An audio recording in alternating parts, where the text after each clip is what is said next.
चलो स्टार्ट करते हैं। आज हम लोग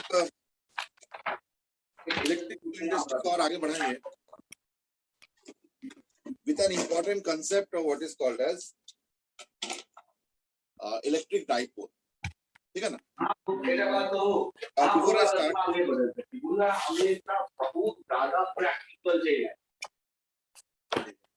नहीं होता ठीक। हाँ, तो इलेक्ट्रिक फील्ड इंडस्ट्री तो ऑलरेडी तुम लोग मालूम है। मैं एक बार फिर से रिवाइज करा देता हूँ। इलेक्ट्रिक फील्ड इंडस्ट्री मतलब क्या होता है ना, अगर कोई यूनिट पॉजिटिव चार्ज किसी पॉइंट पर रखते हो, उस पे जो फोर्स लगता है उसी को हम लोग बोलते हैं इलेक्ट्रिक फील्ड इंटेंसिटी, है ना। तो देयरफॉर अगर मान लो क्यू चार्ज है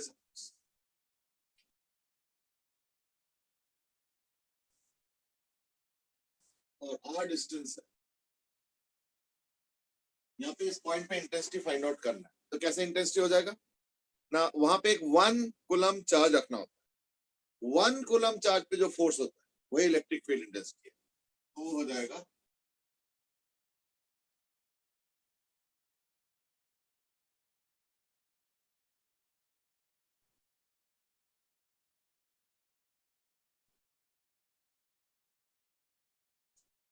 ठीक है। तो इलेक्ट्रिक फील्ड इंटेंसिटी हो जाएगा K Q by R square I cap. I cap क्यों बोला है, क्योंकि ये जो 1 कूलम चार्ज है उस पे फोर्स इधर लग रहा है, तो ये कौन सा डायरेक्शन है, ये आई कैप डायरेक्शन है, ठीक है ना। आई hope you all remember I cap minus I cap J cap और माइनस जे कैप, ये हो गया सारे डायरेक्शन को लेके रिलेटेड चीजें, है ना।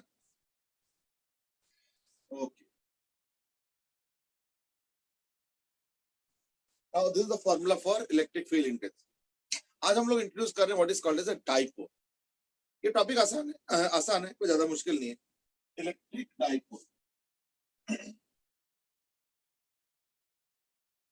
इलेक्ट्रिक डाइपोल क्या है ना, equal and opposite charges separated by some distance.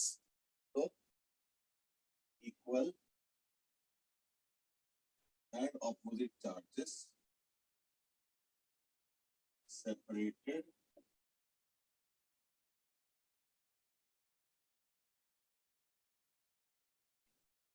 by some distance. इसको हम लोग बोलते हैं इलेक्ट्रिक डाइपोल। इसका मतलब क्या है, जैसे मान लो एक माइनस क्यू चार्ज रखा और एक प्लस क्यू चार्ज,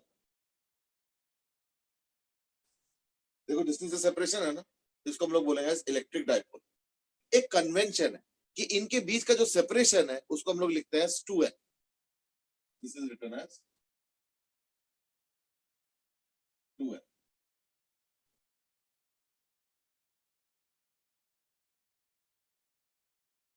ठीक है, दिस 2n, ये माइनस क्यू चार्ज, ये plus Q charge, separated by distance of 2n। Now you might say इनके सेपरेशन को तो मैं d भी लिख सकता था, l भी लिख सकता था, ये 2l क्यों लिखा है ना, ऐसा नेचुरल क्वेश्चन। उसका रीजन क्या है कि हमेशा इलेक्ट्रिक डाइपोल का जो डिस्टेंस होता है या इलेक्ट्रिक डाइपोल से डिस्टेंस जो होता है वो मिड पॉइंट से मेजर करते हैं। अब अगर तुम इसको l लोगे तो ये l/2 और l/2 होगा, है या नहीं, इसलिए हम लोग क्या करते हैं ना, मिड पॉइंट से मेजर करते हैं। तो यहां से करें,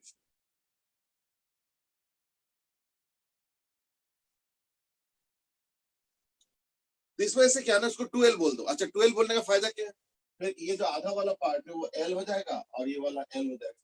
नहीं तो क्या होगा, अगर इसको l बोलते हो तो इन दैट केस ये l/2 तो फ्रैक्शन आ जाता है। फ्रैक्शन से हम बचना चाहते हैं, इसलिए जो है ना इसको हम लोगों ने प्रेफर नहीं किया, और कोई बात।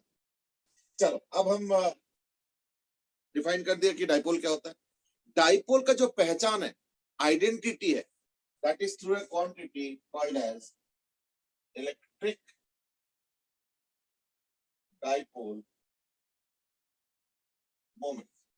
अब ये इलेक्ट्रिक डाइपोल मोमेंट क्या होता है ना, it is the product of charge into separation, यानी प्रोडक्ट ऑफ P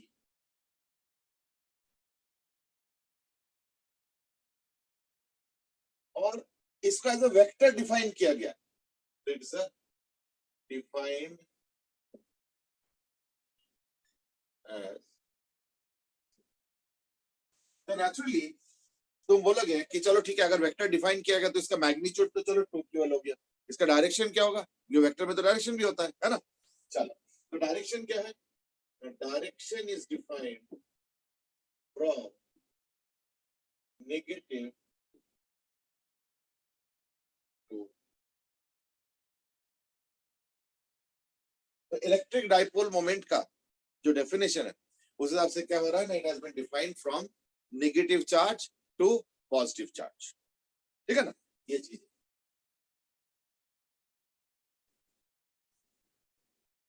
ये इसका direction from negative charge to positive charge. Then इस केस में इलेक्ट्रिक डाइपोल मोमेंट का डायरेक्शन क्या होगा ना, ये डायरेक्शन,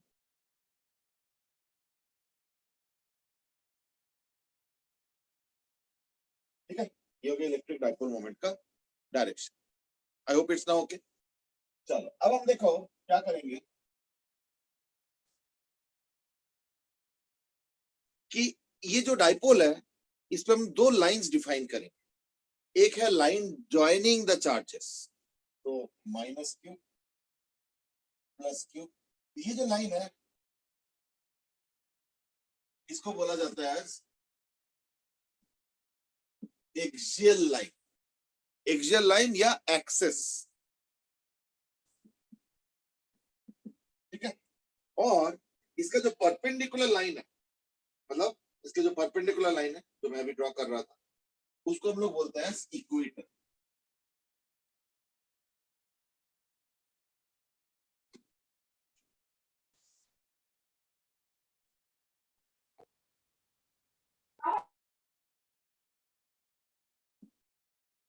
ठीक है ना? ये आसान टॉपिक है, कोई ज्यादा दिक्कत नहीं आएगा देखना, ये भी इक्वेटर या इक्वेटोरियल लाइन, ठीक है?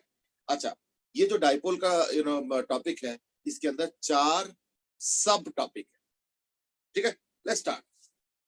तो पहला सब टॉपिक है electric field intensity. Electric field intensity मतलब क्या होता है? यूनिट पॉजिटिव चार्ज पे जो फोर्स लगता है वो इलेक्ट्रिक फील्ड इंटेंसिटी हमने डिफाइन किया।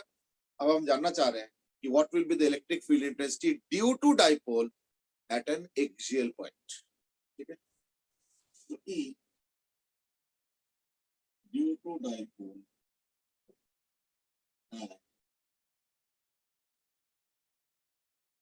Axial point. देखो इंटरेस्टिंगली डाइपोल का यूज फिजिक्स में 10% भी नहीं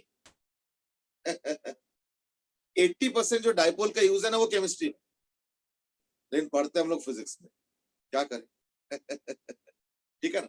चलो कोई बात नहीं, समझ लो कि 80% डाइपोल का यूज होता है केमिस्ट्री में, 5% बायोलॉजी में, 10% फिजिक्स में और 5% अदर्स, समझ लो अदर्स में आप पता नहीं क्या क्या इंक्लूड करोगे।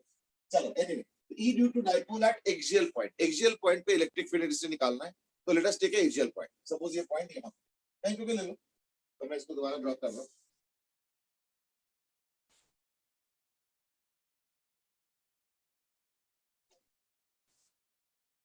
तो ये डाइपोल है,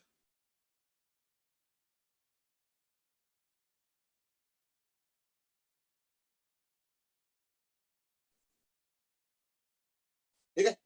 और यहां से x डिस्टेंस दूर, ये पॉइंट P। तो अगर ये L डिस्टेंस होगा तो जरा सोचो ये कितना होगा और ये कितना होगा। ये वाला डिस्टेंस कितना होगा पहले एक बार खुद बनाओ, और ये वाला डिस्टेंस बनाओ कितना होगा। तो देखो यहां से लेके यहां तक x है, ये L है, तो ये कितना होगा बाकी x माइनस L, और ये क्या होगा x प्लस L। ये ना सिर्फ कॉपी मत करो, एक एक छोटी छोटी चीजें समझो। तो देखना फर्स्ट हाफ में यानी जो हाफ ईयरली एग्जाम्स होंगे जो भी स्कूल में या यूनिट टेस्ट होंगे उसमें देखना इस टाइप के एक क्वेश्चन आने का बहुत चांस कि इलेक्ट्रिक डाइपोल के फिर आगे कुछ चीजें बताओ, ये बताओ वो बताओ वगैरह वगैरह, ये देखना खूब आ सकता है क्वेश्चन, ठीक है ना? इसलिए मैंने बोला। चलो तो ये आ गया x माइनस एल और ये हो गया x plus L. I hope that's comfortable. तो ये जो प्लस क्यू चार्ज है ना, ये प्लस क्यू चार्ज है, इसकी वजह से इंटेंसिटी क्या होता है K Q by R square, R बोलते क्या है x माइनस एल, यानी E at point P will be E due to plus Q plus E due to minus, है ना। तो एक काम करो, एक एक करके बताओ कि प्लस क्यू चार्ज की वजह से जो इंटेंसिटी होगा उसको हम कैसे लिखें। मेरी महिमा, can you try? Plus Q charge की वजह से इंटेंसिटी का जो एक्सप्रेशन होगा वो क्या क्या लिखें, तो जल्दी ट्राई करो। यस महिमा,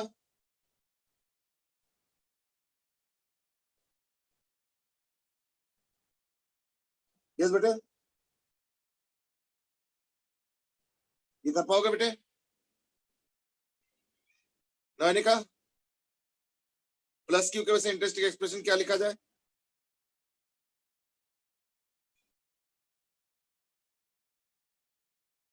बोलो बोलो, ट्राई करो। सर KQ/X-L का होल स्क्वायर। बस, बहुत बढ़िया। यानी प्लस क्यू की वजह से जो इंटेंसिटी होगा वो हो जाएगा KQ/। सिमिलरली माइनस क्यू की वजह से क्या होगा ना, देखो प्लस क्यू वाला चार्ज यहाँ पे रखा हुआ टेस्ट चार्ज को रिपेल करेगा और माइनस क्यू वाला क्या करेगा, अट्रैक्ट करेगा, तो दोनों को माइनस करना पड़ेगा। ये हो जाएगा माइनस KQ/। ये हो गया इलेक्ट्रिक फील्ड इंटेंसिटी का वैल्यू यानी मैग्नीट्यूड। बाकी डायरेक्शन, ठीक है, बाकी डायरेक्शन के ऊपर हम लोग बाद में बात करते हैं, पहले मैग्नीट्यूड निकालें। तो यानी क्या क्या आ जाएगा, is equal to KQ into x plus L whole square minus x minus L whole square by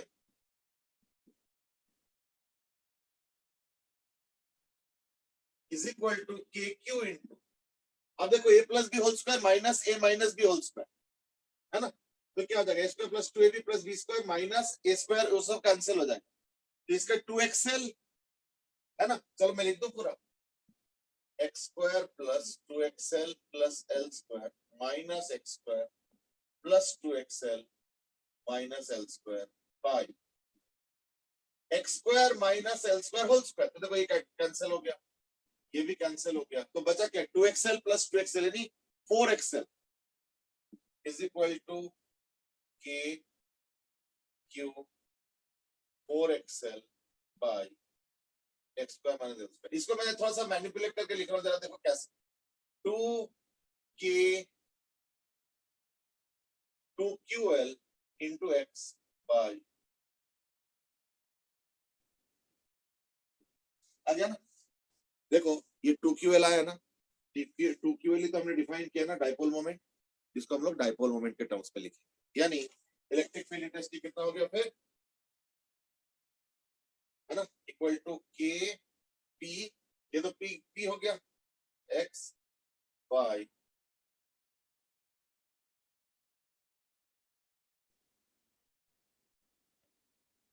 है ना, 2KPX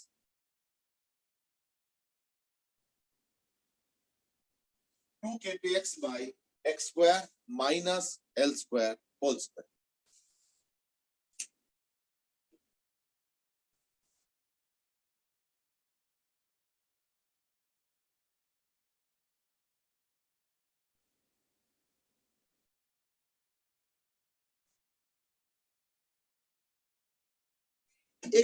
एक और चीज का आंसर दो, सौम्य तुम इसका आंसर दो, इज दैट ये जो फील्ड इंटेंसिटी आया है इसका मैग्नीट्यूड तो हमने निकाल लिया, ये तो आ गया यहाँ पे, तो मैग्नीट्यूड में देखिए, इसका डायरेक्शन यानी इलेक्ट्रिक फील्ड का डायरेक्शन या इलेक्ट्रिक फील्ड इंटेंसिटी का डायरेक्शन डाइपोल मोमेंट के इन द डायरेक्शन है या डाइपोल मोमेंट के ऑपोजिट डायरेक्शन, कौन सा? Yes Saumya, electric field dipole moment के डायरेक्शन में है या opposite direction? By the way dipole moment का डायरेक्शन क्या बताया था मैंने? आई कैप। इस केस में तो खैर आई कैप, इन जनरल क्या होता है, माइनस क्यू चार्ज से प्लस क्यू चार्ज, है या नहीं? तो अब ये बताओ कि इलेक्ट्रिक फील्ड इंटेंसिटी इस केस में डाइपोल मोमेंट के डायरेक्शन में होगा या ऑपोजिट डायरेक्शन में होगा? इस केस में डाइपोल मोमेंट के डायरेक्शन में या ऑपोजिट में, क्या लगता है?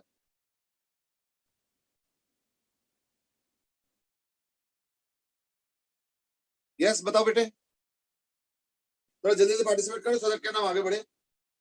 इस बार electric field intensity dipole moment के डायरेक्शन में था या ऑपोजिट डायरेक्शन में था?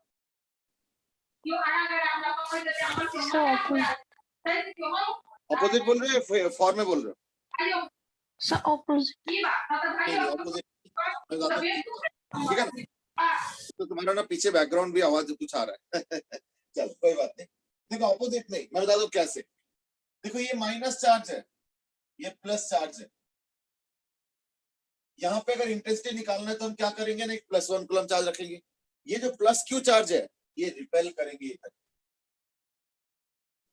और जो माइनस क्यू चार्ज है, देखो ये प्लस क्यू चार्ज है, ये माइनस क्यू चार्ज, तो प्लस क्यू चार्ज रिपेल करेंगे, माइनस क्यू चार्ज क्या करेंगे ना, अट्रैक्ट। तो देखो ज्यादा रिपल्शन है ना, यानी किस डायरेक्शन में, इधर है ना। और हमने डाइपोल मोमेंट को किस तरह डिफाइन किया, माइनस चार्ज से लेके प्लस चार्ज की तरफ, यानी डाइपोल मोमेंट भी तो इसी केस में डिफाइन किया गया। और इलेक्ट्रिक फील्ड इंटेंसिटी भी देखो नेट इधर ही हो रहा है क्योंकि ये ज्यादा है। तो देयरफॉर इस बार जो इलेक्ट्रिक फील्ड इंटेंसिटी होगा एक्सियल पॉइंट पे, वो होगा इन the direction of dipole moment, यानी प्लस। तो देयरफॉर इसी को वेक्टर फॉर्म में लिखेंगे। तो therefore writing in vector form, vector form में अगर लिखोगे तो क्या होगा, E is equal to 2K P X by, ठीक है। अच्छा एक चीज थोड़ा सा नोट किया होगा, इस दैट मैंने अभी थोड़ी देर पहले क्या बताया था, इस दैट डाइपोल हम लोग पढ़ तो रहे फिजिक्स में, पर इसका ज्यादा यूज कहाँ पे होता है, केमिस्ट्री में, बताया था ना मैं।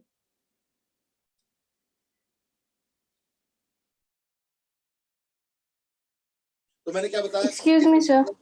हाँ बेटे, सर ये जो आपने KQ4XL लिखा है वो अपॉन में x² माइनस L² का होल स्क्वायर नहीं होगा? हाँ होल स्क्वायर है ना, होल स्क्वायर लिखा है ना। नहीं, उसके ऊपर वाले में। ओ अच्छा अच्छा, हाँ यहाँ लिखना भूल गए, ठीक, यहाँ पे होल स्क्वायर लिखा है, यहाँ पे भी होल स्क्वायर लिखा है, ठीक है ना। वो बीच में एक स्टेप में लिखना भूल गए, ठीक है, उसको ठीक कर लो। चलो अब जो मैं कह रहा था इस दैट, इसका मतलब क्या हुआ कि जो इलेक्ट्रिक फील्ड इंटेंसिटी है वो डाइपोल मोमेंट के डायरेक्शन में है, इसलिए हम क्या लिखेंगे, E vector is equal to 2kpx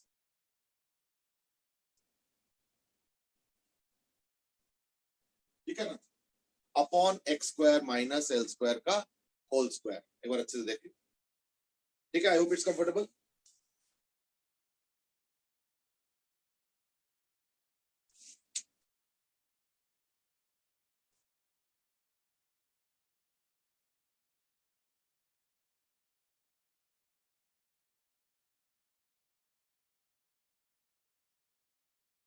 अच्छा मैं अभी थोड़ी देर पहले क्या आपको बोल रहा था, इस दैट डाइपोल हम पढ़ तो रहे फिजिक्स में। अच्छा हाँ, लेकिन एक सेकंड रुक जाओ, सौम्य बेटे तुमने इसका आंसर उल्टा बताए थे, that is opposite to direction of dipole moment बताए थे, तो मैंने भी समझाया, लेकिन क्या ना कि मैं देख रहा हूँ कि ये थोड़ा कम्युनिकेट करो, ठीक है ना, कि आया या नहीं आया तुरंत बताते जाओ, इसमें इसमें डरने शर्माने वाली कोई बात नहीं, ठीक है ना। तो अगर मान लो कहीं डिफिकल्ट लगता है तो तुरंत बताओ। अब समय क्लियर हो गया कि डाइपोल मोमेंट के डायरेक्शन में मैं क्यों बोला, यस सर। चलो ठीक है, अब हम आगे बढ़ते हैं। अब हम लोग क्या करेंगे ना, जानना चाहते हैं कि डाइपोल मोमेंट के सॉरी डाइपोल अगर छोटा होता है तो क्या होगा, नहीं से छोटा क्यों, क्योंकि ज्यादातर जो डाइपोल्स होता है ना केमिस्ट्री में, वो सारे एटॉमिक मॉलिक्यूलर लेवल पे होता है। मैं एग्जांपल दूं, सोडियम क्लोराइड मॉलिक्यूल है ना, सोडियम क्लोराइड मॉलिक्यूल क्या होता है, तो example of dipole, example of dipole in chemistry. Sodium chloride एक मॉलिक्यूल है, वो एक आयनिक बॉन्ड है, और उसमें क्या होता है, एक Na+ होता है और ये एक मॉलिक्यूल है, ये बॉन्ड है बेसिकली, तो वही हो गया ना, प्लस चार्ज और माइनस चार्ज और सेपरेशन, यानी इजंट इट अ डाइपोल। अब मॉलिक्यूल तो बहुत छोटे छोटे होते हैं, इसलिए ज्यादातर केस में क्या होता है, dipoles are very very small. Generally या mostly dipoles are very small. तो उससे क्या होगा ना, उससे ये होगा कि x will be very L will be very very small compared to x, so therefore L will be very very small compared to x। तो उससे क्या होगा, उससे ये होगा कि x square minus L square, so therefore x square minus L square can be approximately written as x square। तो क्या होगा ना, देखो x square minus L square को अगर तुम approximately x square लिखोगे, क्योंकि L बहुत छोटा है तो नेग्लेक्ट कर दो, तो ये हो जाएगा x square to the power 2 यानी x4, तो ऊपर x है नीचे x4 है, यानी x क्यूब हो गया, तो therefore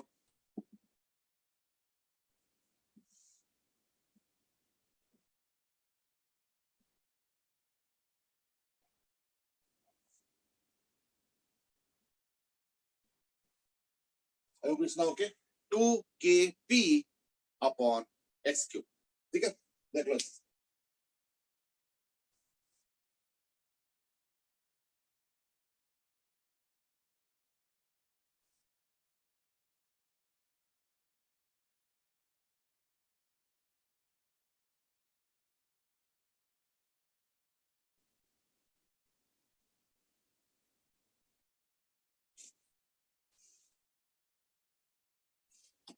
ये हो गया electric field intensity at an axial point of a dipole. मैं फिर से एक चीज कहूंगा, इज दैट ये बहुत आसान टॉपिक है, छोटे छोटे चीजें हैं, वैसे टॉपिक आसान है, बट छोटे छोटे चीजें एक एक जो मैं बता रहा हूँ, एक एक चीज समझ, कहीं नहीं समझ के आगे बढ़ने का कोई फायदा नहीं है ना। चलो अब हम बात करेंगे इक्वेटोरियल पॉइंट, तो अब हम बात करेंगे सेकेंड टॉपिक, यानी electric field intensity at equatorial point, ठीक है, ये हो गया सेकेंड टॉपिक।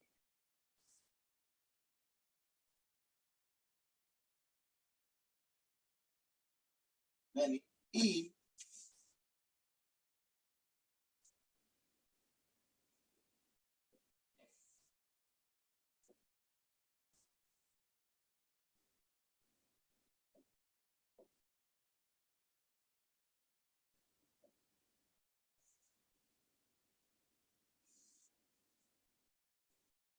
तो कैसे होगा, तो इक्वेटोरियल पॉइंट पे देखते हैं कैसे होता है।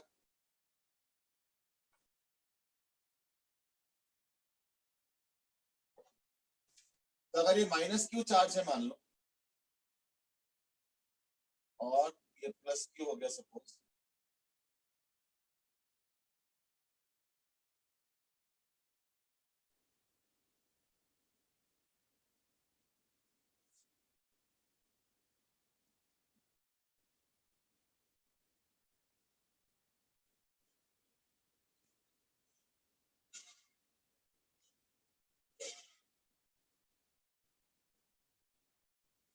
तो ये L हो गया, ये भी L है, और ये X हो गया। तो यहाँ पे प्लस क्यू चार्ज, यहाँ पे माइनस क्यू चार्ज है, तो प्लस क्यू चार्ज की वजह से फील्ड किधर होगा, देखो इस तरफ होगा, और माइनस क्यू चार्ज की वजह से कैसे होगा ना, इस तरफ।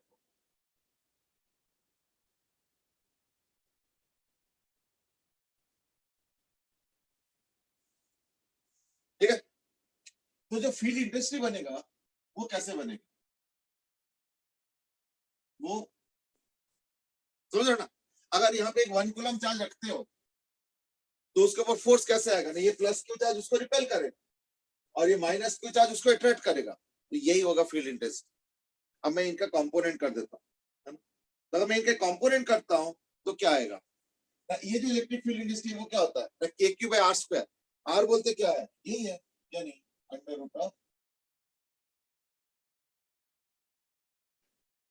फिर इंटेंसिटी होगा K Q by R square, यानी के क्यू बाय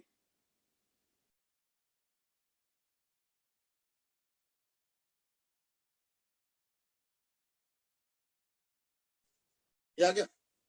इसको मैं सपोज ई नॉट कह देता हूं तो क्या होगा, let's write it as E not.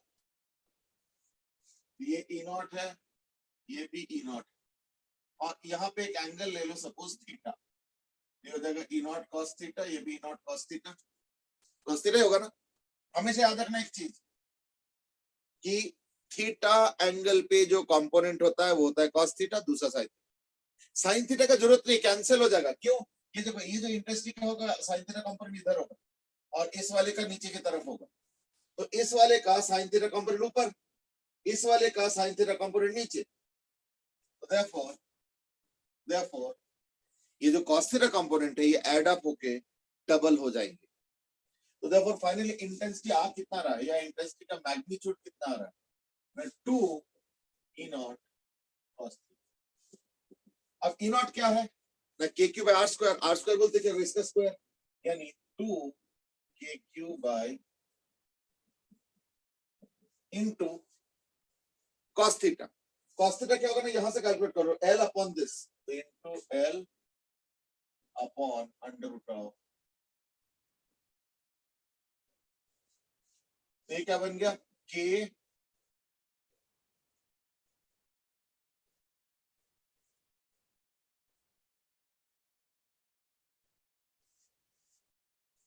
2QL क्या होता है, dipole moment P, that is equal to K P bye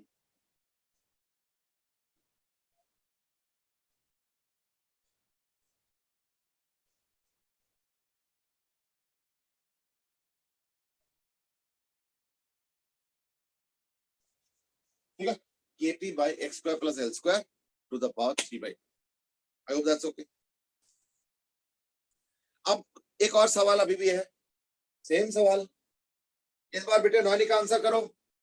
Noni का इज दैट, इस बार जो इलेक्ट्रिक फील्ड इंटेंसिटी है वो डाइपोल मोमेंट के डायरेक्शन में है या ऑपोजिट डायरेक्शन में है? यस नॉनी का, डाइपोल मोमेंट के डायरेक्शन में है या ऑपोजिट डायरेक्शन में? Sir opposite direction. Opposite direction, क्योंकि बिल्कुल सही, क्योंकि डाइपोल मोमेंट इधर है, ये डाइपोल मोमेंट का डायरेक्शन है, लेकिन जरा फील्ड का डायरेक्शन देखो ऑपोजिट, यानी इस बार माइनस में लिखेंगे। इसलिए इन वेक्टर फॉर्म क्या हो गया, electric field intensity is equal to minus of Kp bye,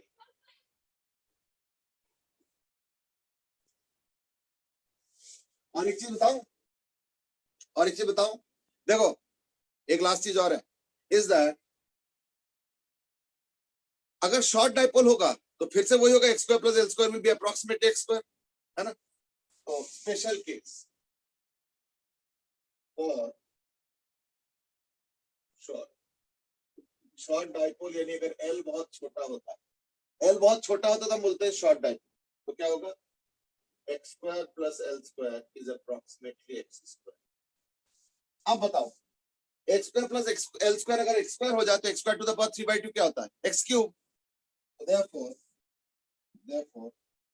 E हो जाएगा equal to minus of Kp bye,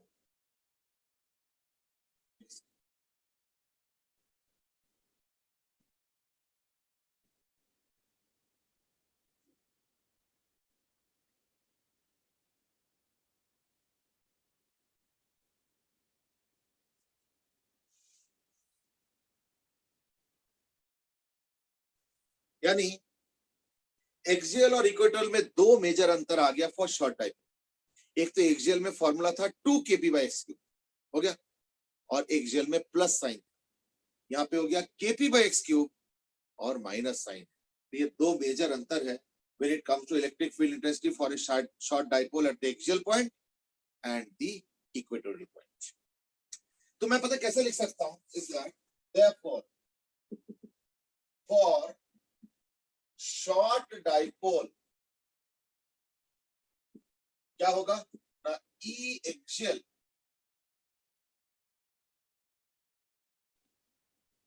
equal to minus of 2 times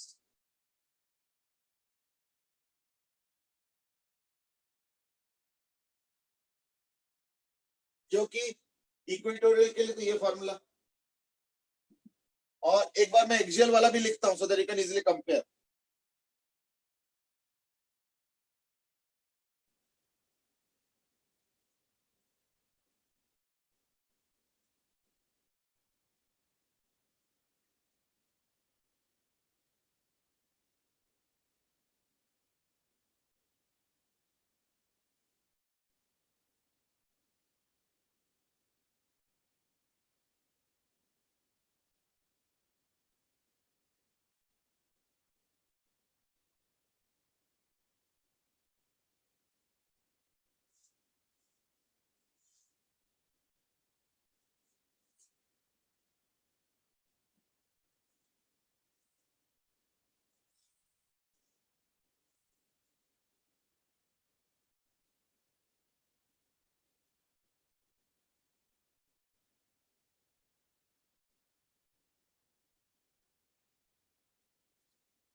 ठीक है, एक बार अच्छे से नोट कर लो।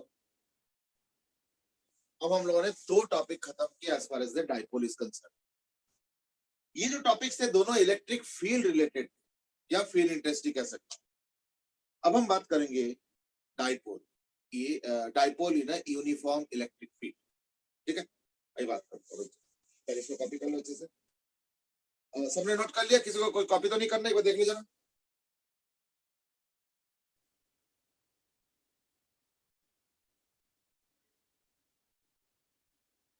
चल, हमने टाइम दे दिया। अब हम चलेंगे third topic of a dipole.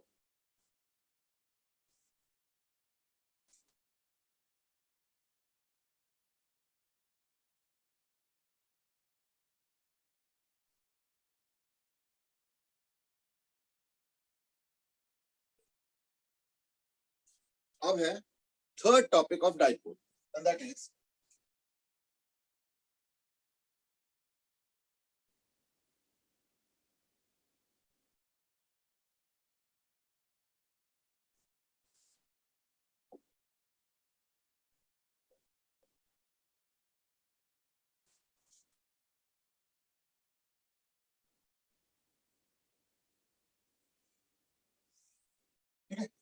Torque on dipole placed in uniform electric field. ये टॉपिक, तो हम किस चीज की बात कर रहे हैं? टॉर्क। बट उसके पहले ना एक बार देखते हैं कि यूनिफॉर्म इलेक्ट्रिक फील्ड को रिप्रेजेंट कैसे करते हैं, है ना? तो हम लोग जनरली यूनिफॉर्म इलेक्ट्रिक फील्ड को ऐसे रिप्रेजेंट करते हैं, इस तरीके से। This is uniform electric field. अब यहाँ पे हम लोग क्या करते हैं, एक डाइपोल रख दो, जैसे मर्जी रख दो, घुमा के रख दो, सीधा रख दो, जैसे। तो मैं घुमा के रख देता हूँ।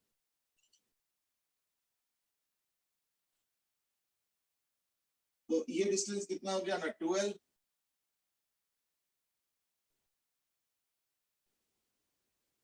ठीक है, और जो क्यू चार्ज है और जो इलेक्ट्रिक फील्ड ई है, उसकी वजह से एक फोर्स क्रिएट होगा and that is Q E,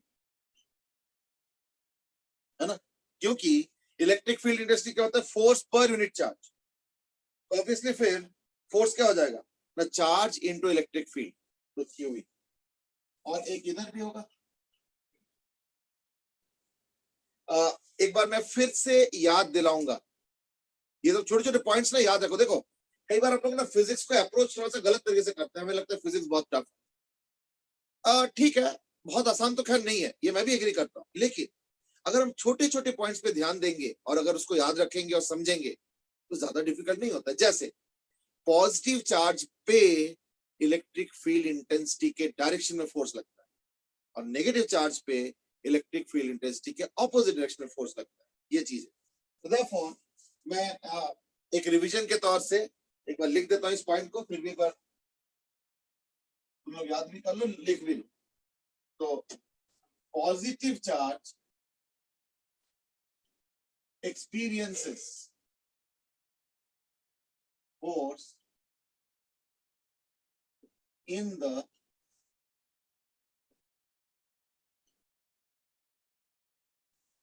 direction of electric field intensity. और नेगेटिव चार्ज पे क्या होता है, एक्सपीरियंस जो होता है वो ऑपोजिट डायरेक्शन में होता है। तो negative charge experiences force in the opposite direction. तो negative charge experiences force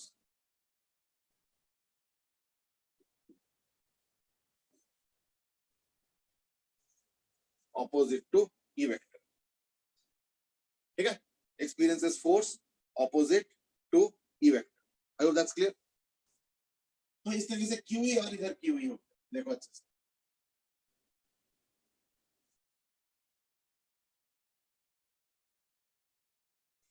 net force क्या हो जाएगा फिर, तो net force is equal to Q into E vector plus minus Q into E vector यानी 0। यानी कोई नेट फोर्स एक डाइपोल एक्सपीरियंस नहीं करता, यानी एक डाइपोल नेट फोर्स एक्सपीरियंस नहीं करता है in a uniform electric field. So a dipole does not experience a net force when placed in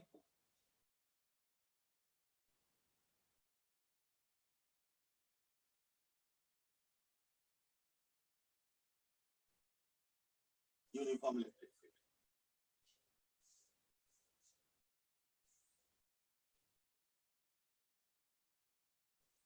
A dipole does not experience a net force when placed in a uniform electric field। But what about torque? Torque तो experience करेगा, क्योंकि force अगर ऐसे ऐसे होता है तो torque होता है, क्या होता है, फोर्स इनटू परपेंडिकुलर डिस्टेंस। तो इनके बीच का परपेंडिकुलर डिस्टेंस क्या होगा ना, अगर एंगल थीटा है मान लो तो ये परपेंडिकुलर डिस्टेंस होगा।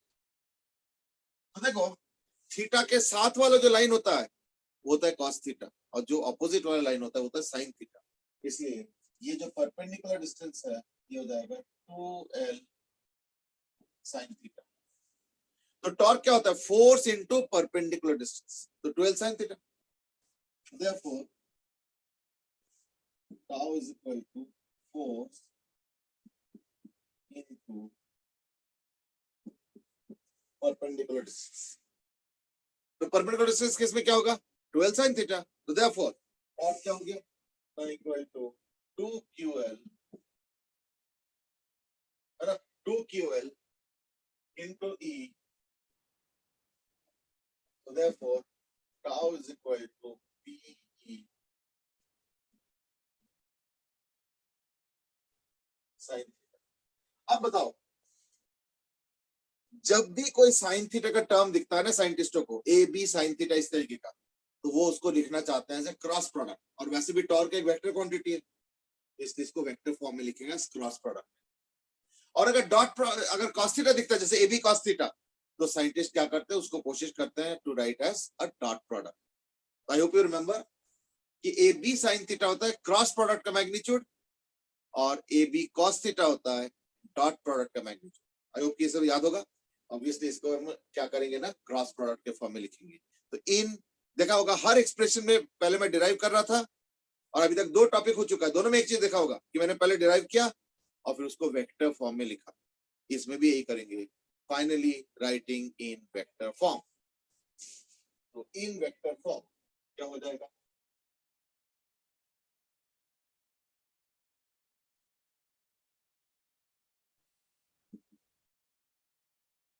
tau vector is equal to p vector cross E vector।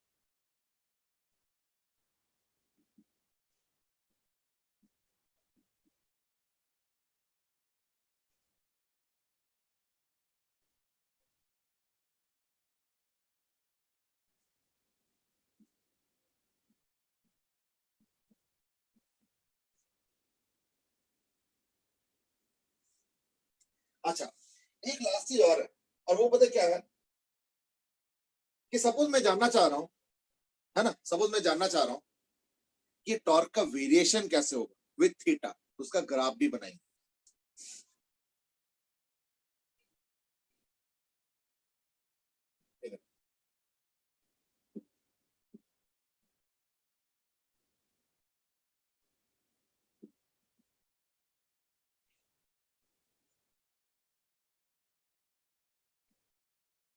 Now you might say, ये प्लस पी और माइनस पी क्या होता है ना, प्लस साइन यूज करेंगे क्लॉकवाइज के लिए, माइनस साइन मतलब एंटी क्लॉकवाइज।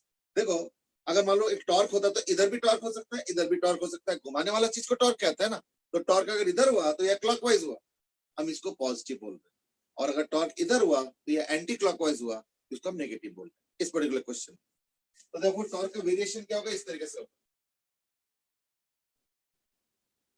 और ऐसे ये 90 डिग्री, 180 डिग्री, 270 डिग्री, 360 डिग्री, फिर और आगे घुमाओ देखो तो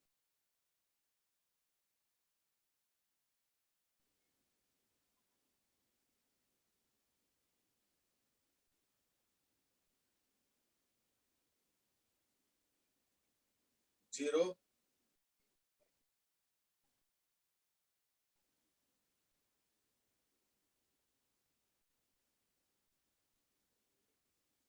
समझ आएगा ना। यानी अलग अलग एंगल पे, एक चीज मैं देख रहा हूं इज दैट कि अलग अलग एंगल पे अलग अलग अमाउंट ऑफ टॉर्क हो रहा है, और वेरिएशन क्या है, साइन थीटा ग्राफ का वेरिएशन। ठीक है ना, सिंपल है, I hope.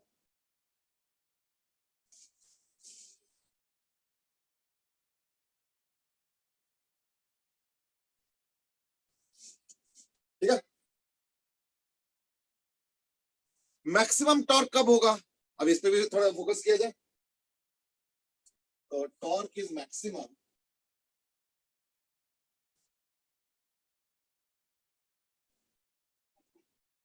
Torque is maximum या वैल्यू। हाँ जी, अब बताओ तुम लोगों में से महिमा बताओ कि टॉर्क का मैक्सिमम वैल्यू कब होगा, कौन से एंगल्स पे होंगे। टॉर्क का एक्सप्रेशन तो देख लिया तुमने, P sin थीटा होता है। तो टॉर्क का वैल्यू मैक्सिमम कौन कौन से एंगल्स पे होगा। यस महिमा, महिमा जल्दी बताओ, ट्राई करो। नानी का ट्राई करो बेटा फिर। Sir 90 degree. गुड आंसर, और थोड़ा सोचो बेटे। नानी का तुम भी ट्राई करो बेटे।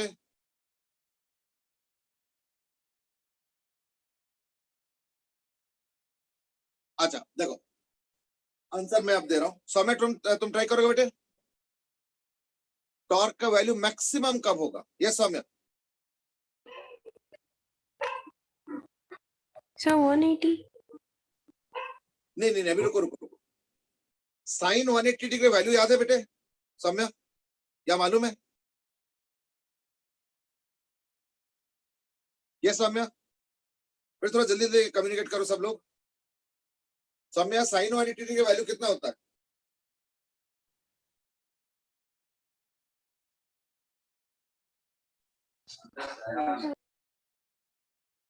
देखो सुनो, टॉर्क का मैक्सिमम वैल्यू पता है कब होगा, यहाँ पे ये देखो, ये मैक्सिमम टॉर्क और ये मैक्सिमम। नो मैक्स, ये तो प्लस है ये माइनस है। तो देखो मैंने पहले ही बोला ना, प्लस और माइनस सिर्फ डायरेक्शन के हिसाब से, वैल्यू तो वैल्यू होता है, हमेशा पॉजिटिव होता है। तो इसलिए मैक्सिमम टॉर्क कब होगा, एक 90 डिग्री पे और एक 270 पे। देखो 270, 180 पे इनफैक्ट टॉर्क जीरो हो जाएगा, क्यों, क्योंकि साइन 180 तो बेटे जीरो होता है या नहीं। Therefore, value of tau is maximum at theta is equal to 90 degree and 270 degree. In fact, torque is equal to 0. देखो ऑलरेडी हमने देख लिया था कि डाइपोल में 4 0 होता है हमेशा, साथ में अब हम टॉर्क की बात चला रहे हैं। तो मैं देख रहा हूं कि टॉर्क भी 0 होता है कभी कभी। कब, ये देखो थीटा 0 डिग्री पे टॉर्क 0 है, और 180 डिग्री पे भी देखो टॉर्क 0 है। इसलिए इन दोनों पॉइंट को इक्विलिब्रियम पॉइंट भी बोला जाता है। ये छोटे छोटे चीजें ध्यान से सीखो, इक्विलिब्रियम का मतलब क्या होता है? जब नेट फोर्स और नेट टॉर्क जीरो होता है तो उसको इक्विलिब्रियम बोलते हैं। तो मैं लिख दूं यहाँ पे at theta is equal to 0 degree 180 degree, है ना? तो at equilibrium F net and tau net, net force और नेट टॉर्क जीरो होना चाहिए। तो नेट फोर्स तो जीरो डाइपोल पे वैसे भी होता ही। अब मैं देख रहा हूं टॉर्क भी जीरो है, कब? Theta is equal to 0 degree पे और 180 degree. therefore theta is equal to 0 degree and 180 degree are equilibrium positions. ठीक है? देखो ये जो मैं एक एक चीज सिखा रहा हूं अच्छे से सीखो, कोई कठिन चीज नहीं है, बस एक एक आइडिया ऑब्जर्व होना चाहिए। अब जैसे सामने तुमने बताया कि थीटा 180 डिग्री पे टॉर्क मैक्सिमम होगा। अब थीटा 180 डिग्री पे तो बेटे साइन थीटा टॉर्क है ना, ये देखो साइन थीटा, तो साइन 180 जीरो है, तो वो चीजें स्ट्राइक करना चाहिए। तो ऐसे ही सोच सोच के हमें आंसर देना। देखो अभी पहली बार सीख रहे हो ये सब, तो मिस्टेक होता है, कोई दिक्कत नहीं, मिस्टेक से घबराओ मत। बट अब हम इन मिस्टेक से सीख के आगे करेक्ट करेंगे। ओके, अब मेरा एक क्वेश्चन और भी है, is that you know equilibrium 3 type के होते हैं। ठीक है, नौनिका बताओगे बेटे कि कौन कौन से टाइप का इक्विलिब्रियम होता है 3 टाइप में? यस नौनिका, इक्विलिब्रियम के जो 3 टाइप्स होते हैं नौनिका बेटे, वो कौन कौन से टाइप होते हैं? बोलो।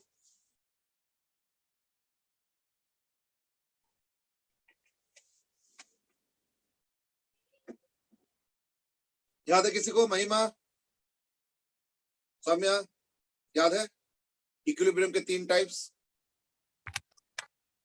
Sir dynamic equilibrium. वो ना अलग चीज होता है। इक्विलिब्रियम के जो 3 टाइप्स है उसमें एक बताता हूं, उससे आगे बताओ। स्टेबल एक होता है, और सर अनस्टेबल एंड न्यूट्रल। हाँ, तो पहले क्यों नहीं बता रहे थे?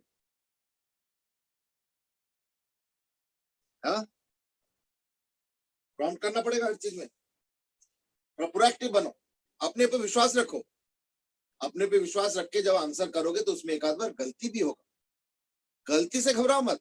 ये क्लास है भाई, ये कोई पनिशमेंट का इंस्टीट्यूशन थोड़ी है, ये क्लास है। इसमें हम लोग पार्टिसिपेट करेंगे, हम सवाल पूछेंगे, बताएंगे, गलत भी करेंगे, सही भी करेंगे। पर्पस सीखना, सीखने में कोई डर और कोई शर्म नहीं होना चाहिए। गलती भी होगा, आज मैंने गलती नहीं की, एक जगह स्क्वायर डालना भूल गया था ना इसलिए कोई गलती से कोई शर्म नहीं होना चाहिए। तो देखा होगा कि मैंने फॉर्मूला में तो स्क्वायर लिखा था, पर बीच में एक स्टेप में स्क्वायर भूल गया था, तो इट्स अ मिस्टेक। तो उसमें क्या दिक्कत है? इसमें कौन सी शर्माने वाली बात है या नहीं? इसलिए आंसर हमेशा प्रॉम्प्टली करो, गलत सही होता रहेगा, कोई बात नहीं। अच्छा, तो जो इक्विलिब्रियम के 3 टाइप्स है, पहले मैं वो समझाता हूं। ये बड़ा इंटरेस्टिंग एग्जांपल है, छोटा सा एग्जांपल है, बट इससे देखने एकदम पूरा क्लियर हो जाएगा कि इनके टाइप्स कैसे होता है।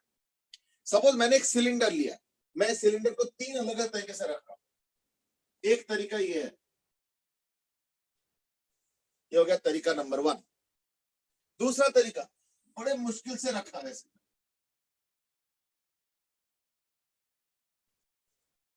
है, बोलोगे इसको रखा कैसे ऐसे? चलो किसी तरह से रखा, लेट से मुश्किल से। और एक है ऐसे।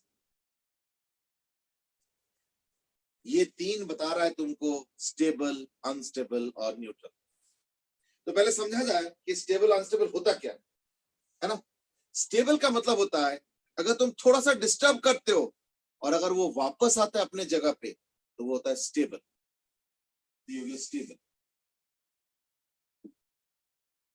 तो स्टेबल क्या हो गया? On small disturbance if an object या if a system comes back, तो स्टेबल। तो स्टेबल हो गया on small disturbance if an object comes back, उसको हम लोग बोलेंगे स्टेबल। यानी जैसे ये सिलेंडर है ना, जैसे मान लो मेरे पास सिलेंडर तो नहीं है, बट देन उसके जैसे ही है, जैसे ये सिलेंडर है, इसको हम स्टेबल मान सकते हैं। क्यों? देखो ये सिलेंडर तो नहीं बट सिलेंडर मान लो, क्योंकि ये देखो अब मैंने इसको थोड़ा सा वापस आ गया ना, गिरा तो नहीं ना, इसलिए इसको हम बोलेंगे स्टेबल। अनस्टेबल क्या होता है? Now, on small disturbance, if an object moves further, तो वो अनस्टेबल माना जाएगा।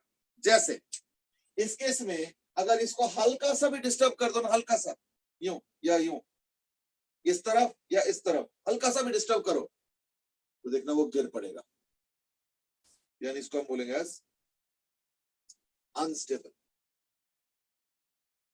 ठीक है, तो हल्का सा भी डिस्टर्ब किया तो ये गिर पड़ा, तो यानी हो गया अनस्टेबल।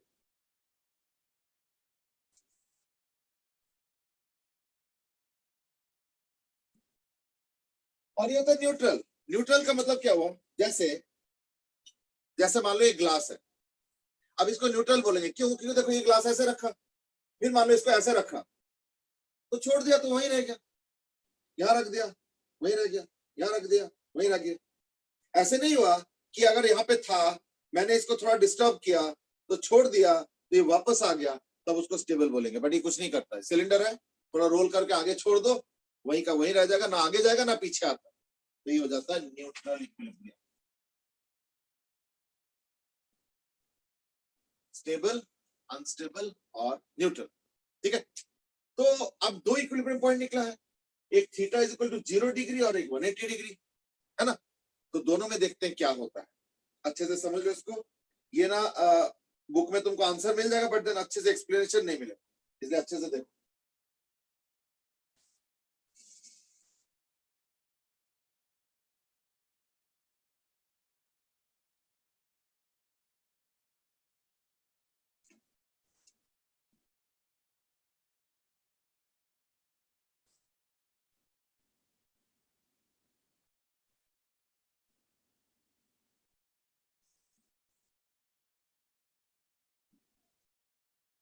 ठीक है, अब देखो, अब हम इसको कैसे करते हैं।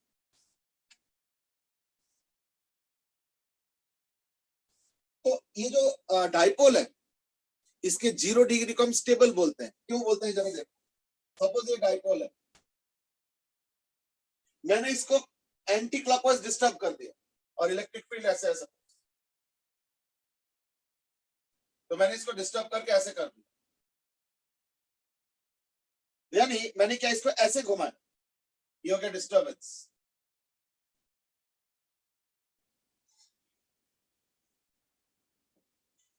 तो डिस्टर्बेंस कैसे किया? Anti clockwise. लेकिन जो फोर्स आएगा वो क्या आएगा? एक ऐसे आएगा क्यूई और एक ऐसे आएगा क्यूई। तो जो टॉर्क बनता है वो कौन सा बन रहा है? देखो ऐसे ऐसे ऐसे, मतलब ऐसे, यानी क्या हो रहा है? अगर तुमने डाइपोल को, इसका मतलब क्या हुआ देखो, कि अगर तुमने डाइपोल को एंटी क्लॉकवाइज डिस्टर्ब करके छोड़ दिया तो क्या हो रहा है? नहीं, ये वापस आ रहा है। यानी अगर डाइपोल को एंटी क्लॉकवाइज डिस्टर्ब करके छोड़ दिया तो क्या हो रहा है? ये वापस आ रहा है। Are you getting it? तो इसलिए इसको हम बोलेंगे एज व्हाट? Stable equilibrium. कौन सा? 0 डिग्री। 0 डिग्री कैसे? क्योंकि डाइपोल मोमेंट इधर है और इलेक्ट्रिक फील्ड भी इधर है, तो देखो डाइपोल मोमेंट भी इधर है। डाइपोल मोमेंट माइनस चार्ज से प्लस चार्ज होता है, तो डाइपोल मोमेंट इधर, इलेक्ट्रिक फील्ड भी देखो इधर है, यानी सेम डायरेक्शन में हुआ।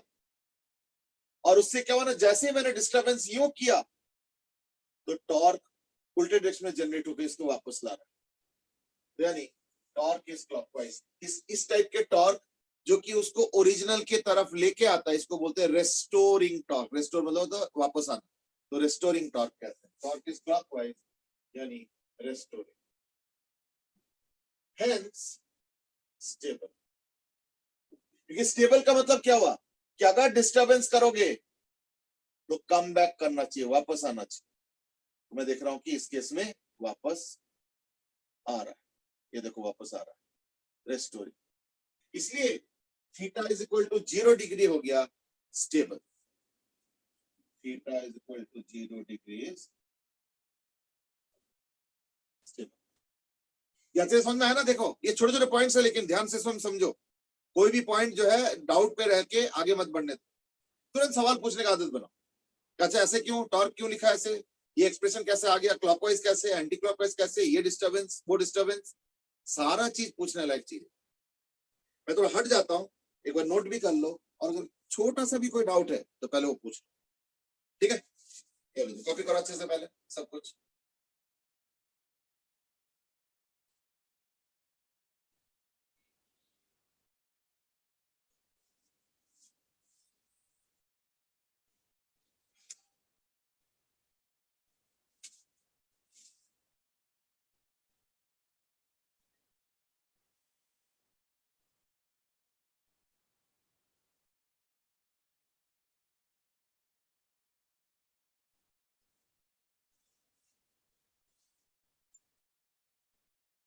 ओके, सबको टॉर्क लेके कोई दिक्कत तो नहीं है?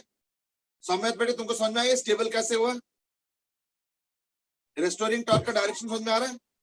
Yes. Nainika all fine?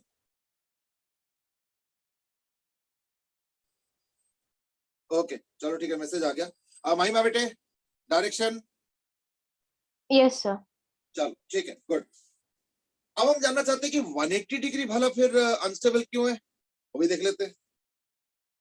तो थीटा 0 डिग्री स्टेबल होता है और थीटा 180 डिग्री अनस्टेबल होता है। अनस्टेबल का मतलब क्या होता है? अनस्टेबल का मतलब होता है कि अगर थोड़ा डिस्टर्ब किया ना, वो और डिस्टर्ब हो जाता है, दैट इज अनस्टेबल।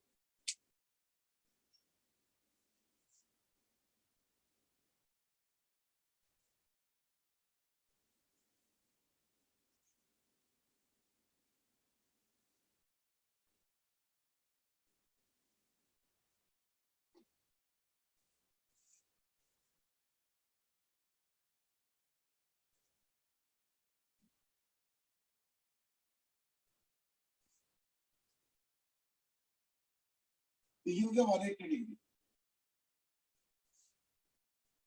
इस बार देखो डाइपोल मोमेंट किधर है, माइनस से प्लस चार्ज, तो ये हो गया डाइपोल मोमेंट का डायरेक्शन और ये हो गया इलेक्ट्रिक फील्ड का डायरेक्शन।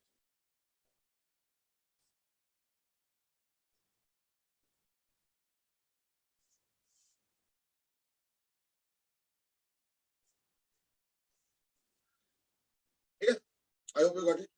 अब मैं इसको डिस्टर्ब करता हूं, तो मैं डिस्टर्ब करता हूं clockwise, anti clockwise. Disturbance is suppose anti clockwise, ऐसे हो गया। अगर ऐसे डिस्टर्ब करो तो in that case minus charge पे इलेक्ट्रिक फील्ड के ऑपोजिट डायरेक्शन में फोर्स होगी, ये और इस पे इन द डायरेक्शन फोर्स हो, यानी ऐसे फोर्स हो गया। देखो ये फोर्स ऐसे एक्ट कर रहा है, वो फोर्स ऐसे, यानी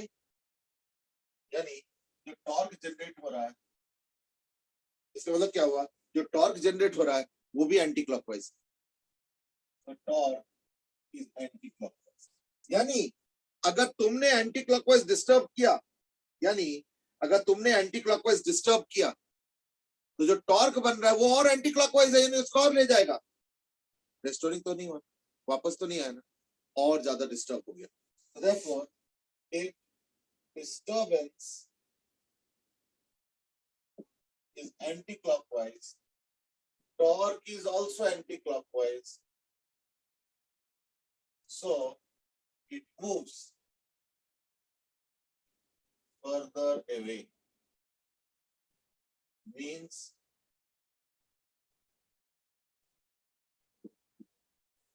क्या हो गया फिर ना, unstable equilibrium. I hope all things are clear now, ठीक है? यानी क्या होगा ना, इसको हम मानेंगे एज अनस्टेबल इक्विलिब्रियम, ठीक है?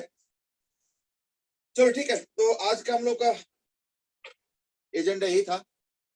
एक टॉपिक और डाइपोल का रहता है, बट साथ में एक दो चीज और मैं बता देता हूँ, इज दैट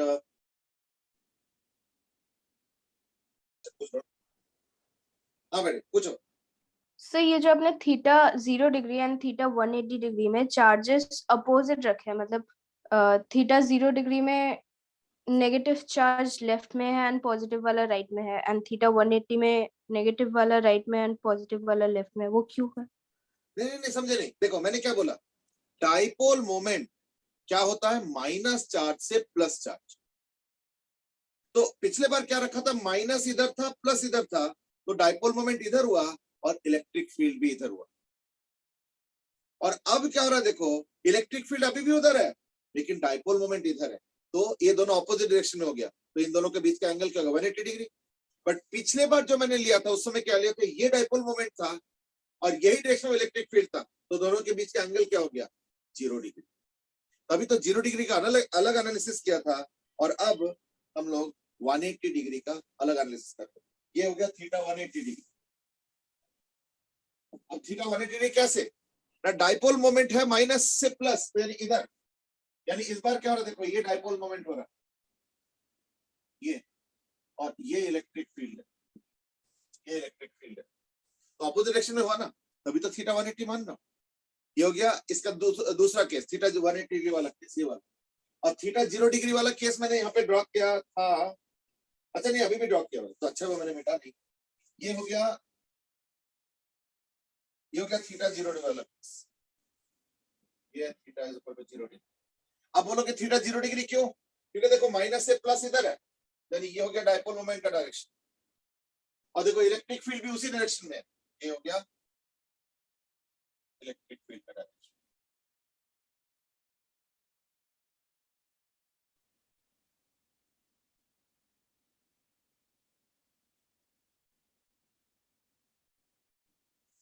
ठीक है, देख लो अच्छे से। ये समझ में बेटे, वो थीटा 0 और 180 वाला मामला क्लियर हुआ? Yes sir. चलो ठीक है, अब तुम लोग को तीनों को समझ में आ गया ना कि क्लासेस कैसे होंगे, फिर से मैं बता देता हूँ, ठीक है।